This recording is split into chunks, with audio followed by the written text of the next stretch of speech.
So let me get this straight. And this isn't even the main topic today, not by a long shot, but I can't not cover it. The White House Correspondents Association picked not this photo as their number one photo of 2024.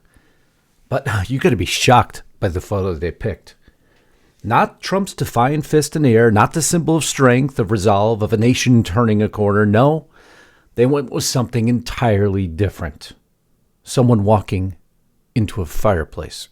No, I can't make this up.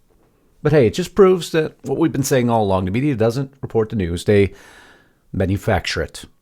And while they're busy worshiping their burnt offerings of Joe Biden and his old administration, Trump's White House is cleaning house.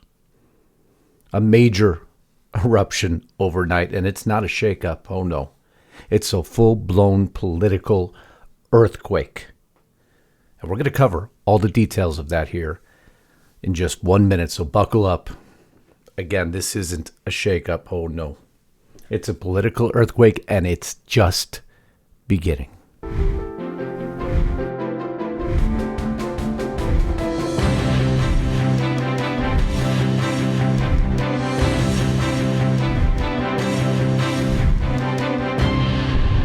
So most would have assumed, right, that if you had to pick any photo of 2024, this would have been the photo, the number one photo of the year. But the White House Correspondents Association decides something entirely different. No, these photos aren't powerful enough for them because, well, who's in it? Of course, Trump's in it. Can't be number one. No, what did they pick as their number one photo of 2024? Joe Biden walking into a fireplace. I know, at least that's what I see. I don't know if you see it or not. It's not even a good photo. It's atrocious. But that just goes to highlight what these folks are focused on. Photo of the year, according to the White House Correspondents Association, is on the left and not the right. Do they have a single functioning brain cell in their heads? I love what Legal Phil put up. It is so utterly preposterous that it is a perfect distillation of everything wrong with our media.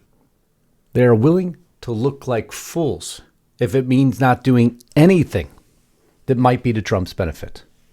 But ultimately, it magnifies everything that they've been attempting to hide. You know, in my opinion, maybe they should have picked this as their photo of the year. At least it would have been a more accurate representation of the Biden administration and Biden himself. But of course not. But the media right now is unchained. They're unhooked. Just listen to this exchange that happened on CNN and you start to understand the implosion that's occurring before we even get to the political earthquake that just happened at the White House.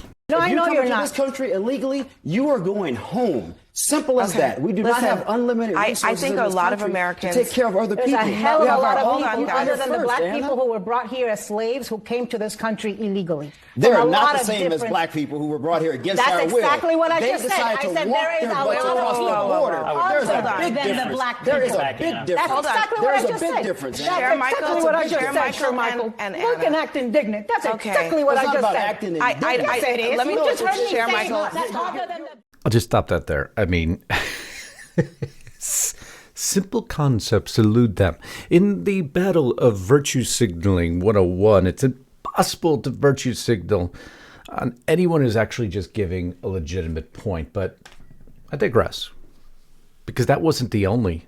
Well, at least we have some normalcy out there. Let me put it that way.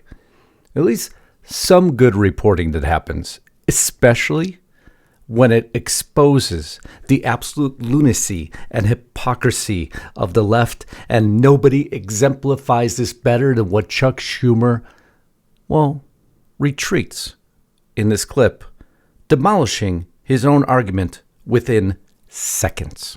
The polls this week show Trump has the lowest 100-day approval rating since they started polling 80 years ago, the lowest.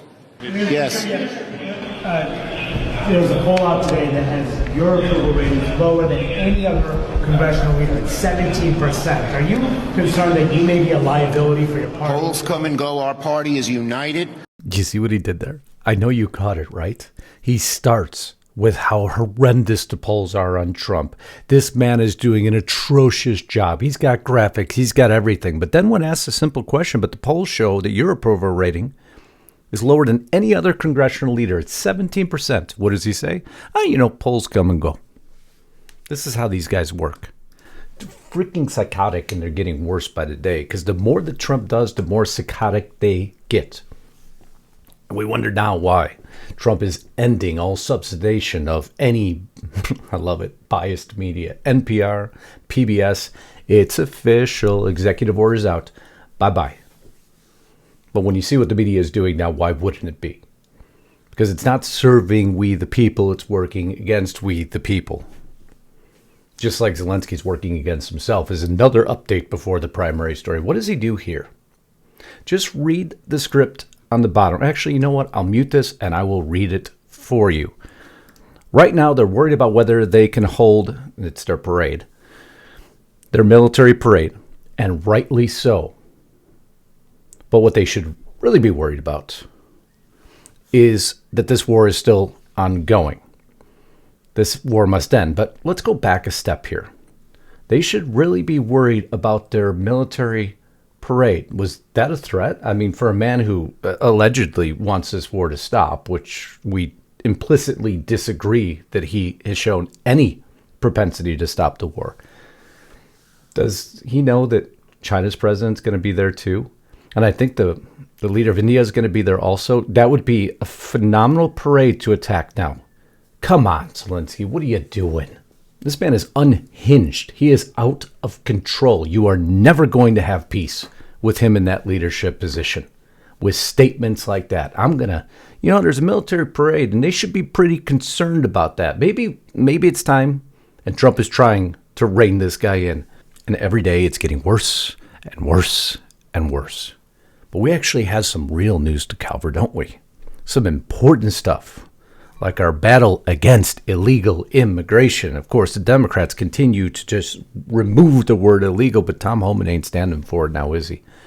Listen in to hear one of my favorite little sound bites.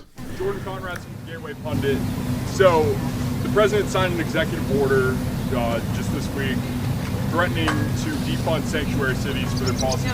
Why not just arrest the leaders who are harboring and shielding illegal aliens, actually terrorists, from deportation? Wait to see what's coming. Wait till you see what's coming.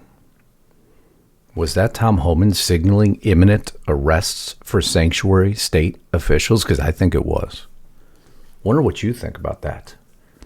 That's a mega clip that just got played there. But this immigration battle continues to rage on, doesn't it? Another ruling by another court saying that Trump can't even use the Alien Enemies Act just occurring yesterday. More updates to follow shortly on a future broadcast on that. I want to see how that one shakes out.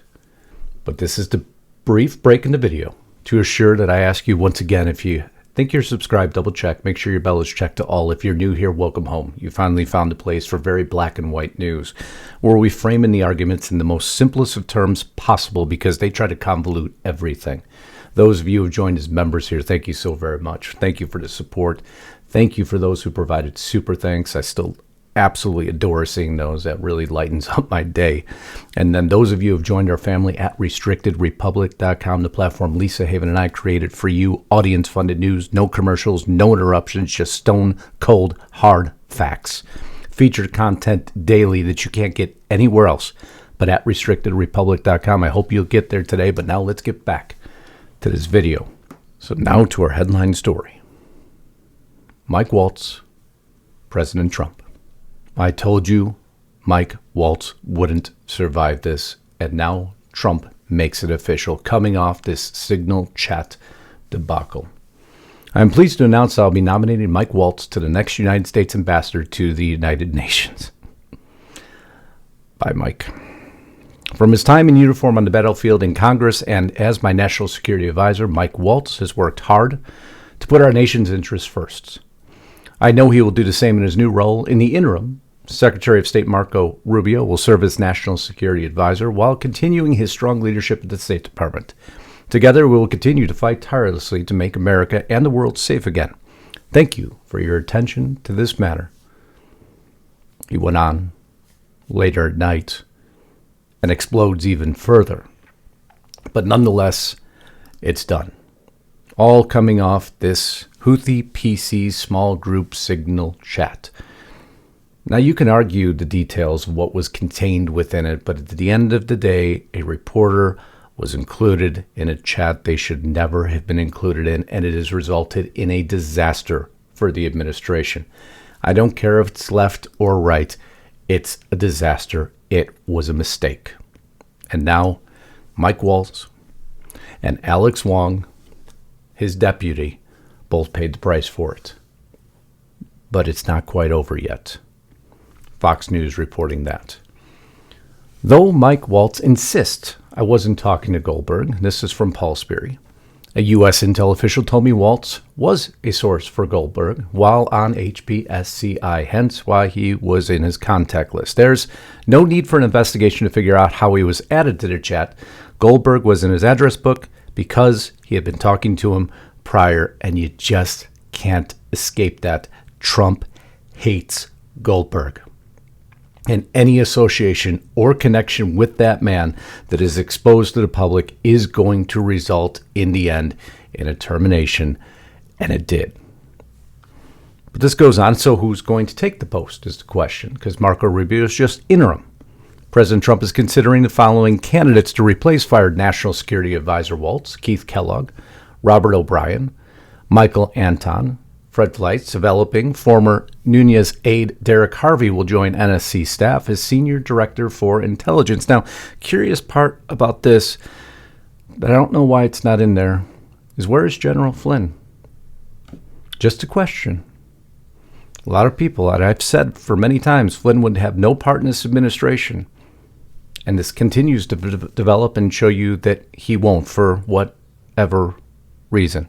I was shocked to not see his name on the list, but not shocked in another way. But if you think this is over, unfortunately, it's not. Remember that Pete Hegseth himself, although he receives all negative coverage in the media, is under Inspector General investigation. It was announced on April 3rd. This investigation has now turned to a second phase, unfortunately. The purpose of this memorandum is to notify you that we're initiating the subject evaluation. We are conducting this evaluation in response to a March 26 letter I received from Chairman and Ranking Member of the Senate Armed Services Committee requesting I conduct an inquiry into recent public reporting on the Secretary of Defense's use of an unclassified, commercially available messaging application to discuss information pertaining to military actions in Yemen in March of 2025. And that could have just fallen to the wayside. But now, unfortunately, ABC News reporting, Pentagon Inspector General now reviewing second Hegseth signal chat. So it's not done yet. This is breaking news I wish I wasn't bringing to you, but unfortunately must bring to you so you know the status of the current investigation. Now, I look forward for you putting in the comments what you feel. Is this a witch hunt for Hegseth? Or did he make a mistake? Simple. Witch hunt or mistake? I'm very curious to see what your opinion on this is, and do you believe that Hegseth will survive all this? The fallout with Trump can be very harsh. You get on his bad side, your future's limited. And he goes to show this last night as he explodes overnight. Not on his administration, thankfully. On another group of characters. The Democrats are really out of control. They have lost everything, especially their minds, and I don't disagree with that. These radical left lunatics are in the impeachment thing again, from our favorite character I played from you a few videos ago. Now every video clip that is of him is absolutely freaking hilarious to watch. For those of you who said it looked like a Saturday Night Live skit, I don't disagree with you whatsoever. They have already gotten two no-name, little-respected congressmen, total whack jobs both, throwing the impeachment of Donald J. Trump around for about the 20th time. Even though they have no idea for what I would be impeached, maybe it should be for cleaning up the mess that they left us on the border, or the highest inflation in our country's history, or perhaps it should be the incompetent withdrawal from Afghanistan, or Russia, Ukraine, or the attack on Israel on October 7th. You see, you could tell when Trump's on a rant. And in this one, he is in an absolute rant, obviously shaken by what had to occur the same day. A political earthquake within his administration. He's obviously on edge and not happy, either would I be. Or the attack of Israel on October 7th that only proceeded because they allowed Iran to regain great wealth. These congressmen stated that they didn't know why they would impeach me, but we just want to do it. The Republicans should start to think about expelling them from Congress for all of the crimes that they have committed, especially around election times. These are very serious, dishonest people. Sorry, not serious. These are very dishonest people that won't let our country heal. Why do we allow them to continuously use impeachment as a weapon against the President of the United States, who, by all accounts, is working hard to save our country? To use impeachment to prop up your own future campaigns is despicable. I don't disagree with Donald Trump on that at all. President Trump deserves more respect than this. It's the same playbook they used in my first term, and Republicans are not going to allow them to get away with it again. Yes, they are. There, I implicitly disagree with President Trump. Of course they are. They always have. They just allow them to steamroll them every single time. And this is, I'm going to go off the rails here for a minute. These are total lowlifes who hate our country and everything it stands for. Perhaps we should start playing this game on them. You think? You think you should reverse the book here? Reverse the play? Of course you should, but we never do. We just sit on defense continually. The only one providing offense is you, President Trump. And many of your upper officials, but those in Congress, no, they don't play offense. Expel Democrats for the many crimes they've committed. And these are real crimes. Remember Shifty Adam Schiff demanding a pardon? And they had to use the power of the auto pen and a full pardon for him and the unselect committee of political thugs to save them from expulsion and probably worse. But my question is this: what have the Republicans in Congress done about it? What has Mikey Johnson done about it? Nothing. Nothing. They sit back because they don't want your political fallout, in my humble opinion. They act like to support you to your face. But when it comes to it, have they passed the legislation necessary to support you? They haven't. And that's where my aggravation resides, because if we truly had a mobilized Congress supporting the President of the United States, a lot of the headlines you see simply wouldn't exist, because things would be getting done. And President Trump would have the support he needs to enforce them, but not these folks in Congress. They're more worried about their political future than they are about the state of this great republic of the United States of America and truly making America great again. Now, does this include every single one of them? Of course not. But every single one of them doesn't matter in a vote. The majority matters. And the majority can't get their asses in gear and aligned enough to back up this man who's putting his life on the line every single day to support you and me and our paychecks and our safety and our security and our freedoms. So while he's got this political earthquake happening around him every single day, what are they doing? What are they doing? The Democrats are on TV every day. We're going to fly to El Salvador. Where are the Republicans? Where are the Republicans? Mike Johnson, where the hell are you? And what the hell are you doing? I don't even know how you're Speaker of the House. I cannot. Sorry. Now I'm going to go on a rant, because the more articles you read, the more this administration's trying to do, the faster they're trying to move, the more the courts are fighting them. They need some help. They need backup. They need troops. And Mike Johnson, that's for you to provide to him. And you're not. Period. So get off your asses and get to work. And maybe then we can actually change the course of this great nation. I love you all. Thank you for allowing me to rant for a minute. I try to keep that in to keep things nice and peaceful, but at times, you members of Congress need to do something, because we need you. Unfortunately, the way our system is set up, We elected you, and we need you to do your jobs. Not that difficult of a concept. I love you all. Until next time, Godspeed and God bless. Justus Knight. And if you support what I just said, please put it in the comments. And if you don't like those rants and you don't agree with me, put it in the comments. Trust me, I got broad shoulders. I got thick skin. I could take it. But based on the feedback I'm seeing from each and every one of you, I somehow believe you'll agree with me. Until next time, signing out.